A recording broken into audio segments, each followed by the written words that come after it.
Hi again. If you're joining us today, you've made it to the end of your FAFSA. In this video, I'm going to walk you through how to sign and submit, and this is your final steps. As you get to the end of your FAFSA, you might have error messages that pop up before they allow you to go to the sign and submit page. So I'll walk through what that would look like before we move on to the sign and submit.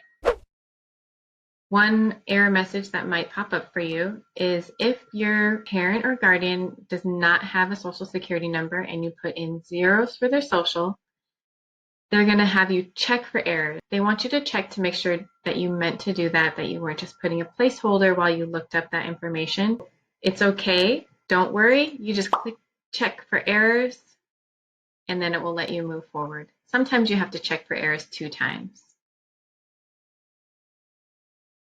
So first, they're going to ask you before you move on if you are a preparer. A preparer is someone who has been hired to prepare your FAFSA for you. If this is rare, you're going to click no.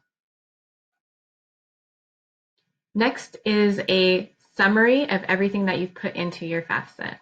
So you'll want to just glance over and make sure all of the responses that you put in there are accurate. So you'll scroll all the way through. And then if there's anything that you need to change, definitely go back and change it now before you submit. So for the student, your signature is going to be through your FSA ID. So you're already logged in and they won't make you log in again. Click Provide Student Signature. You're going to agree to using your electronic signature. And you're going to click Next.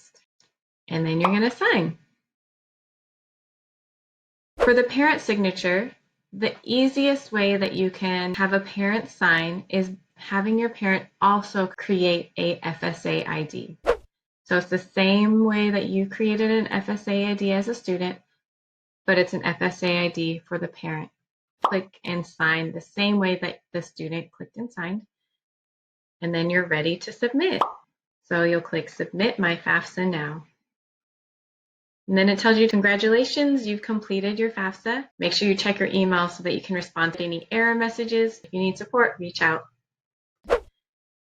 But if not, there's several reasons why a parent may not be able to create or use an FSA ID. Some of those reasons might be that a parent does not have a social security number. That's okay. You just can't use the FSA ID to sign. Sometimes a parent created an FSA ID for an older sibling. It might have been years ago and passwords and emails get lost in the shuffle and you're unable to log back into your FSA ID. The next best option is to provide parent signature, agree, sign, and then you will print a signature page.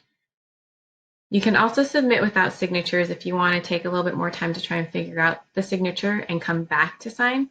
But if you know that this is going to be your best option, then you're going to go ahead and print a signature page. It'll open a separate window, and you're going to print this page here. And then you're going to physically, with a pen, sign the parent signature portion and date. So when you're ready to print, you're going to print signature page. You're going to mail it to the address that they give you on your form. Each year has a different address, so make sure you look at the exact address. The PO box each year is a little bit different. So you're going to print your signature page, and you're going to print it. If you need support with the printing and mailing of your signature page, don't worry, we have a process to support you. What you'll do when you open your signature page to print it, instead of sending it to a printer, you're going to change the destination to save as PDF. So you'll click here, save as PDF, and then you'll go down and click save. And then you're going to just save that anywhere in your files where you can easily find it. Maybe you have a college folder that you keep important documents in. And then you're going to open up an email, a new email. So go to your G.Highline Schools email account. You're going to put the email address, so tiva.jones@highlineschools.org. That's who's going to be receiving the email. On the subject line is FAFSA signature page, and then in the body of the email, You're going to include your name, your school, and your mailing address. So this is the place where you receive mail. And then down here at the bottom, you'll see the little paper clip. You'll click that and you're going to find that signature page that you just saved, and you're going to attach it.